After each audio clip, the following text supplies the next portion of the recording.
Hi, I'm Mallory Dockery, author of The River and the Man, a Sanditon Season 2 fan fiction. I am here to attempt to read Chapter 1 through 5. I'm not the greatest vocal reader. I will probably have this chopped up and edited all over the place, but I shall try. Without further ado, Chapter 1. As Lady Susan stepped out of her rented abode in Sanditon, her lovely green velvet hat, with a bright blue ostrich feather plume out the back, adorned her lovely head fetchingly, as only the highest quality was known to. Her white silk shawl draped smartly over her shoulders, for the weather was in the midst of turning, so her green overcoat was not enough to warm her. Within moments her shoes were slick with coastal mud, finer texture than London was known for, and far muddier streets, she thought frustratedly. But it was where she could seek the comfort and good company sorely lacking her of late. She had sent word to her dear friend Miss Hayward just the night before, only to learn that she was not about.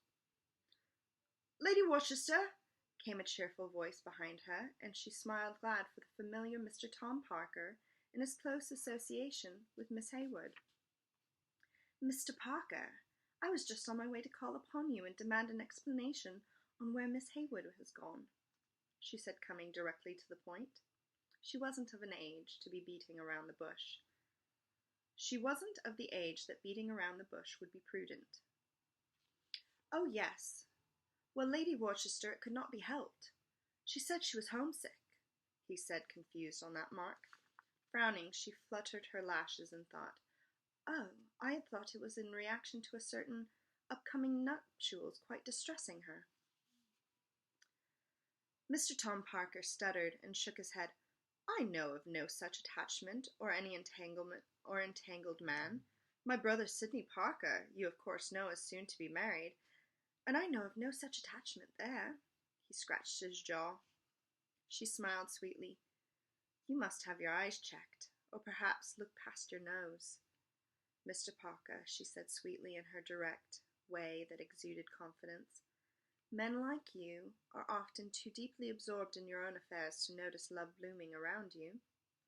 He shook his head and smiled.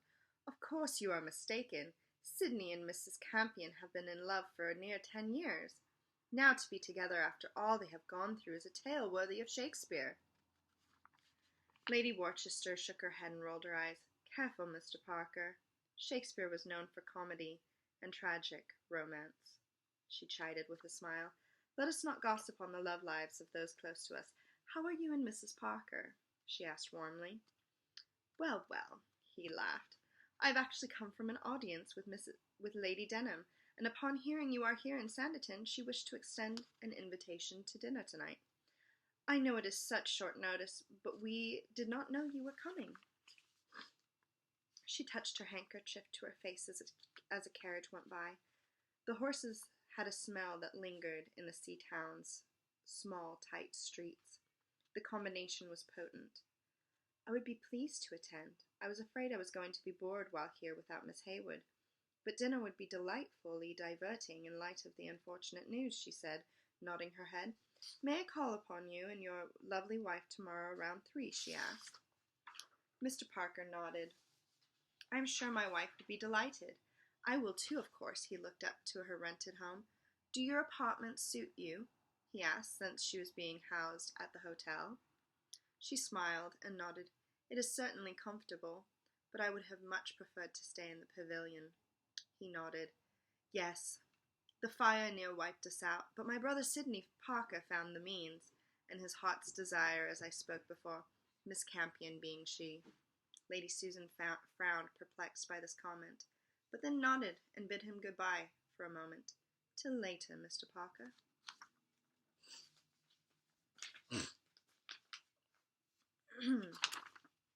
Chapter 2. Sitting in the large dining hall at Sanditon House, the guest list was quite small.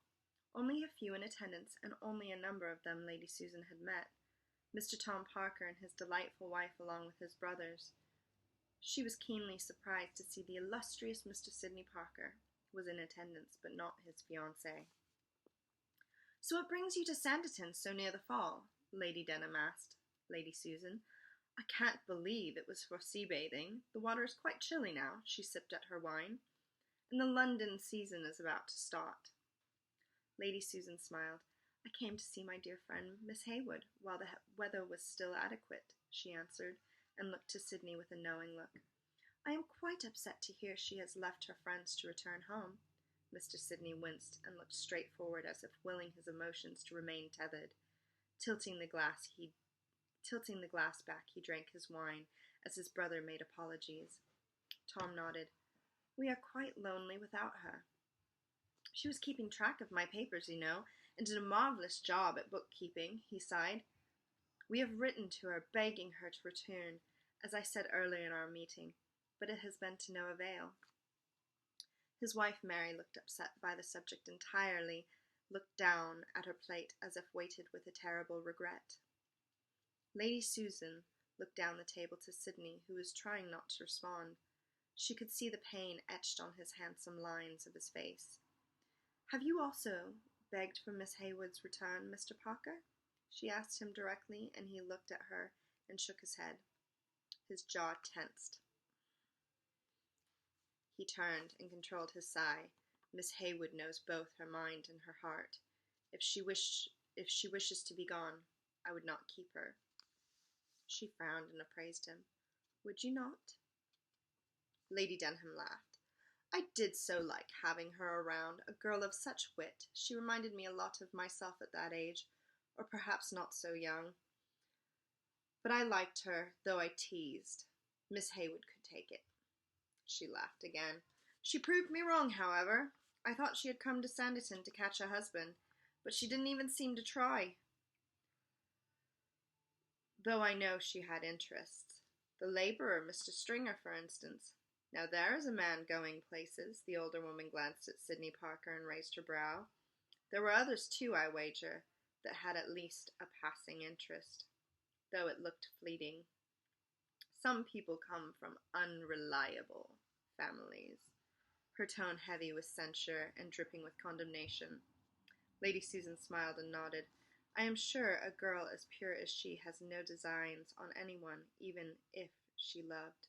She would want what is best for the majority. Sydney poured himself another glass, wishing himself far from the table, and the subject of Miss Hayward. Mr. Sidney, you are on your way to London for the season with your ward, are you not? Lady Denham asked. Sydney nodded. Yes, your ladyship. And a wedding too? She asked skeptically. I hear it will be very grand. Sydney inwardly cringed, but his face stayed stoic. The wedding is not set. He looked down. We are not in a hurry to rush things when Mrs. Lamb has her season to attend. So you will have a spring or summer wedding? Lady Susan asked. He looked at her without emotion. Perhaps. As I said, it has not entirely been decided. He did not wish to disclose that it had mercifully been Miss Campion's idea to postpone it, to safeguard the investment. If it fell through, she could then possibly recoup some of her losses. A year was roughly the time she needed to determine that.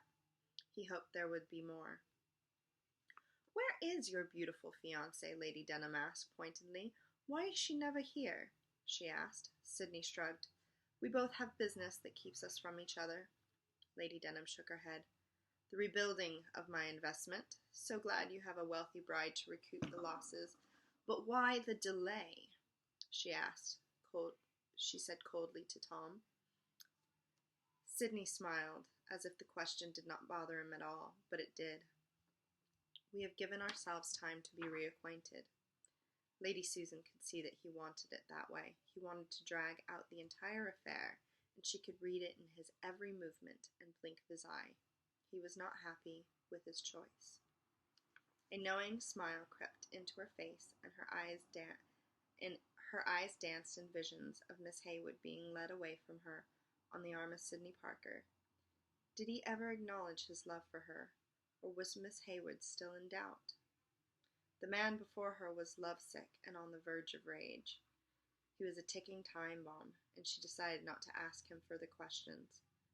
Lady Denham was far aggressive enough at getting information out of people.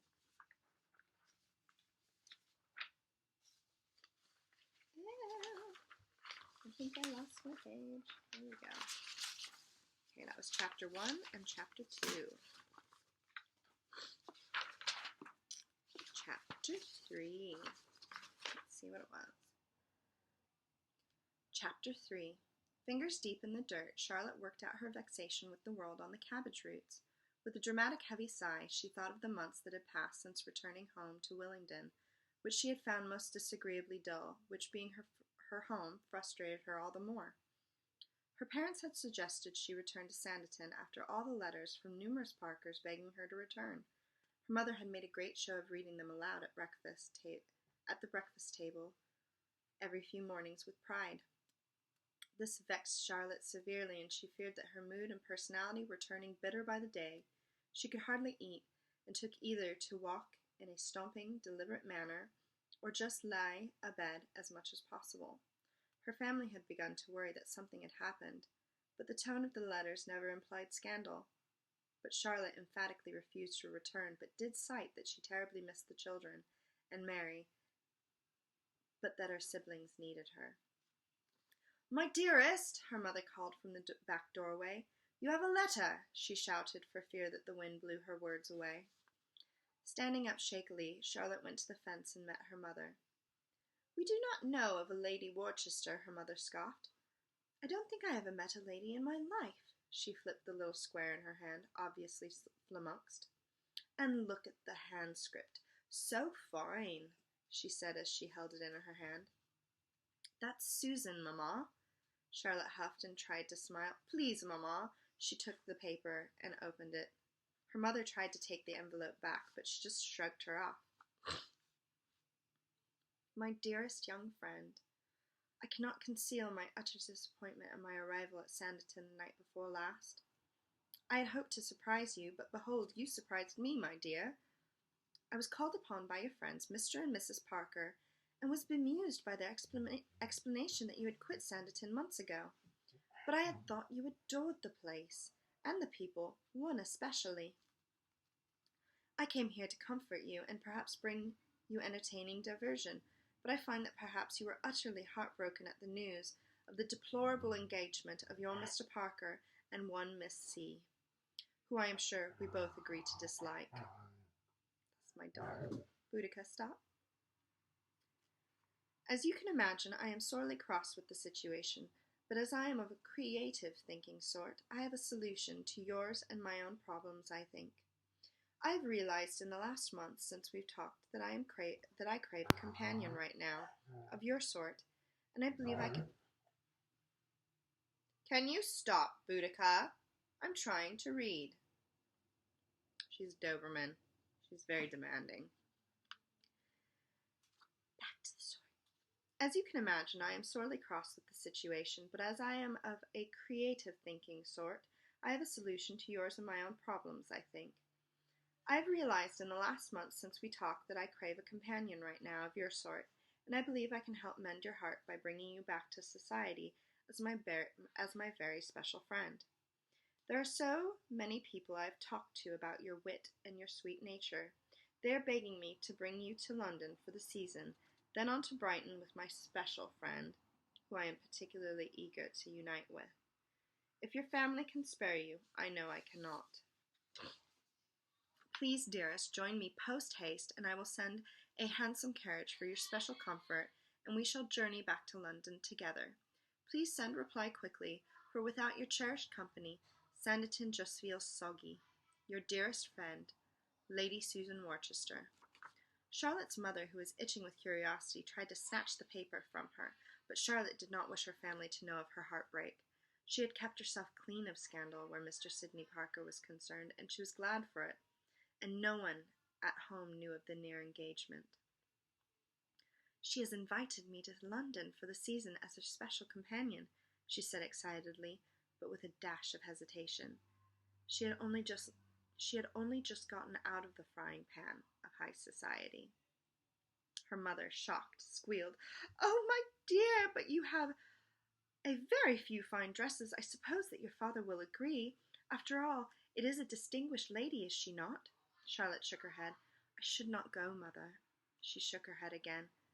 "I just don't belong in London." Her mother shook her head. A lot of shaking heads, maybe a little less shaking of the heads. This place is too small for you, my dearest child. You have always been destined for bigger things. Your father never wanted that, however, but if he didn't, he should not have insisted on educating you so well, she shrugged. But you were always an inquisitive child. This is not the place for you, my dear. Charlotte sighed and nodded as she took her gleeful mother's arm and laughed excitedly. All right. I see a few mistakes in that chapter. Must remedy. All right, chapter 4. A longer one. Oddly spaced. Wound up very strangely spaced. Chapter 4. 2 days later, Charlotte exited the handsome carriage to meet Lady Susan Worcester, who awaited her.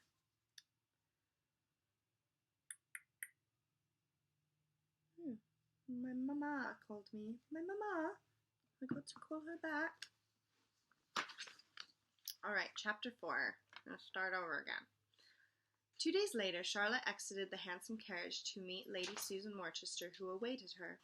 I am so pleased you came, my dear, she said, kissing her sweetly on the cheek for all of Sanditon to see. Good to see you back, Miss Hayward, Mr. Stringer said, walking by as he tipped his hat to her. Charlotte blushed and nodded. I am glad of it. How are you? He nodded nonchalantly.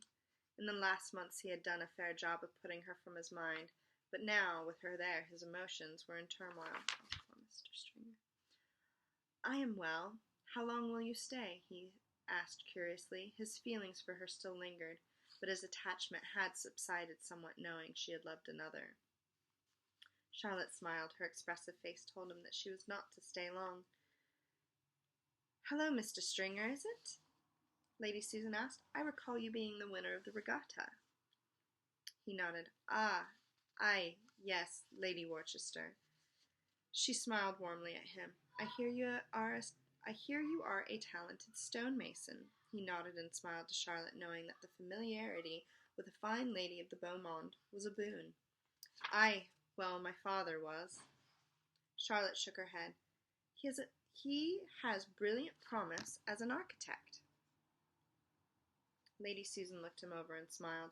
Promising, I'm sure. Are you studying in London? He winced and shook his head.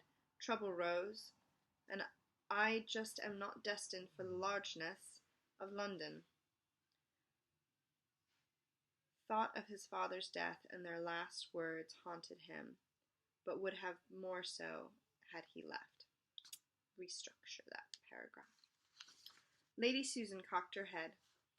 In this world you must rise to the task. It is a changing era, is it not, Mr. Stringer? You must try to keep up.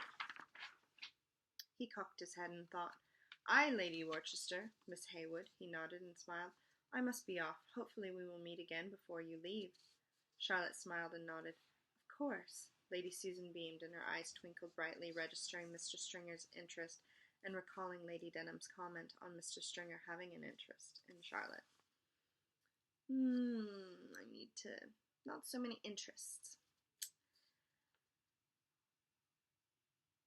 Now you are here, you can try to convince me about the delights of this place, Lady Susan giggled as the rain started to fall. Once inside, Lady Susan had a wonderful tea spread, and Charlotte let the maid take her cloak. Cloak? Not a cloak. And she sat with her friend as the footman loaded her trunk inside. No use settling in here, Susan spoke as she held her teacup and saucer. We will be off to London the day after tomorrow.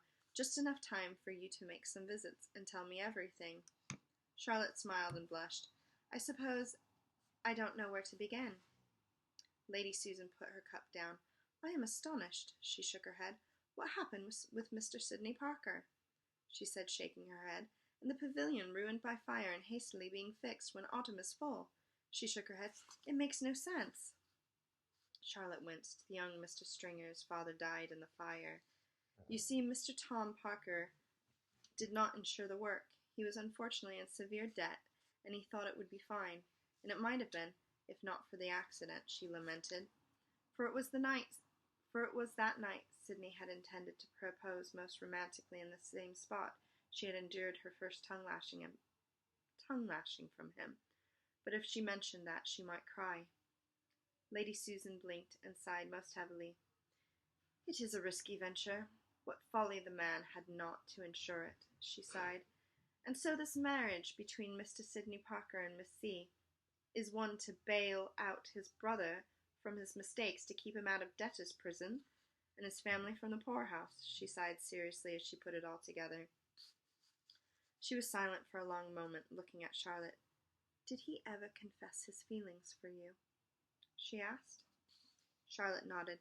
"He almost asked me to marry him, but we were interrupted by reality and incompatibility. He needed money, and I had none." She closed her eyes, pained. "I have put him from my mind, Lady Susan," she tried to smile. "I admire him, for it shows great honor in him. But I am fine, truly." Lady Susan sighed and nodded, taking in her much thinner form. "Indeed, then why does your dress hang off your frame, as if you have not eaten well in a long time?" She looked down. "Is it very noticeable?" Lady Susan nodded. "It hurt so much inside. It helped to have my belly ache. It felt better somehow," she said, feeling the same hunger pain gnaw at her. Coming to Sanditon had her emotions in turmoil. "Never fear. We will get you your dresses refitted, and you will just be more willowy. But we are going to need to plump up your cheeks a bit," Lady Susan said, handing her a piece of cake. Charlotte took the sweet and took a nibble. The grand lady sighed. "It shows a great sense of regard to his honor. But what of love?" she thought. "I have not been convinced that this town is all that Mr. Tom Parker hopes it to be. It seems a terrible waste in the loss of true love." Charlotte shook her head. "No, truly, this place is a wonder, though it is not the season for its charms to be felt."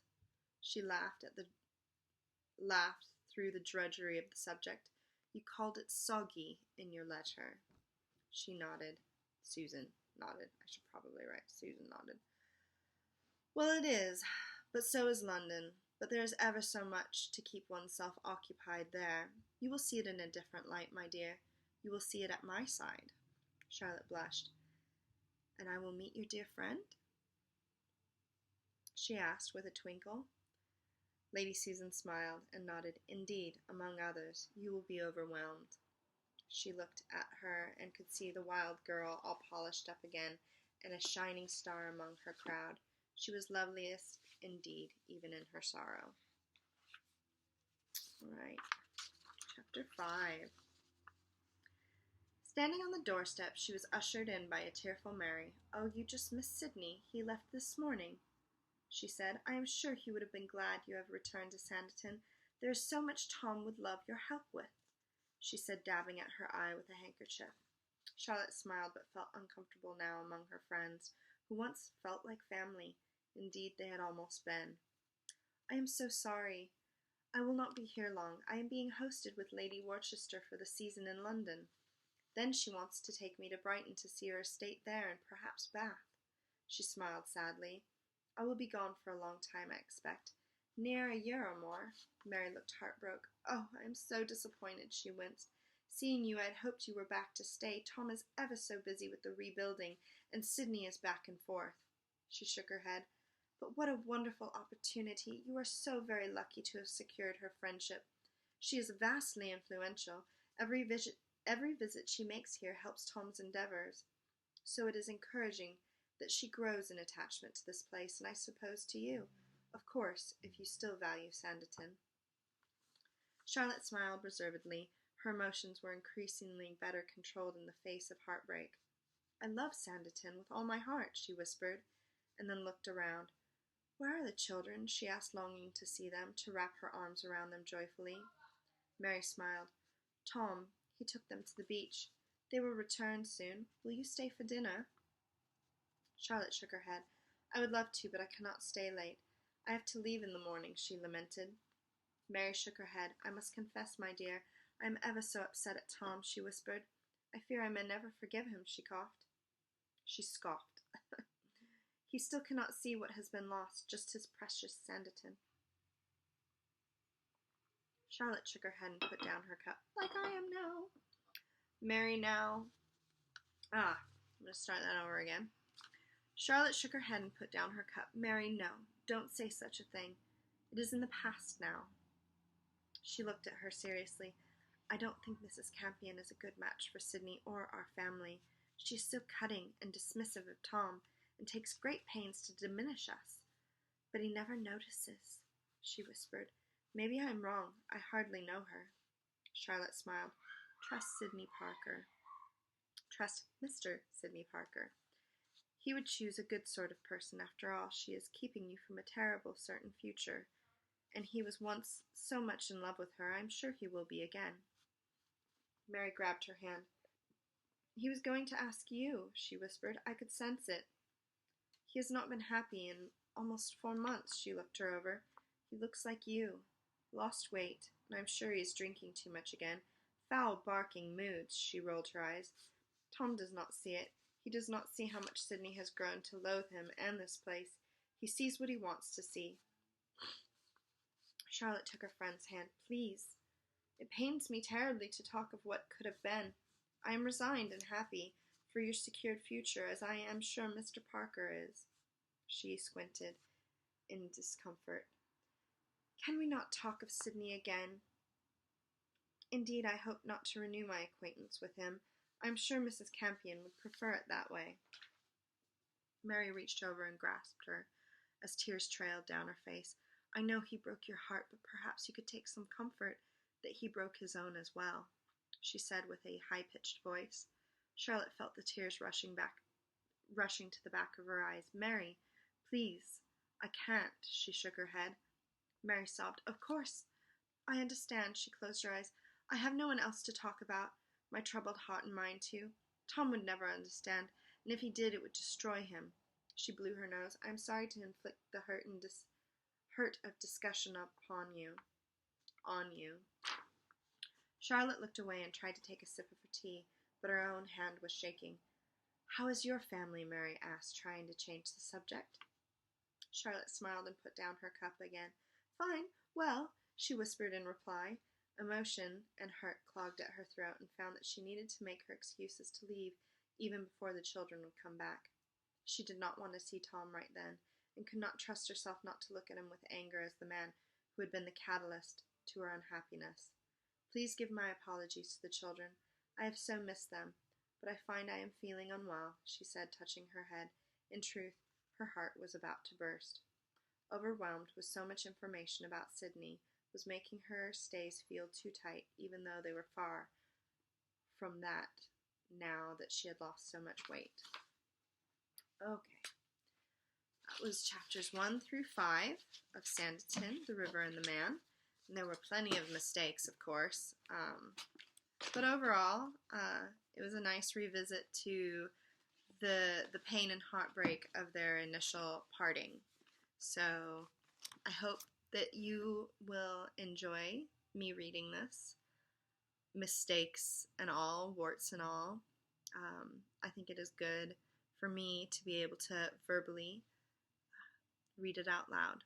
So thank you for joining me.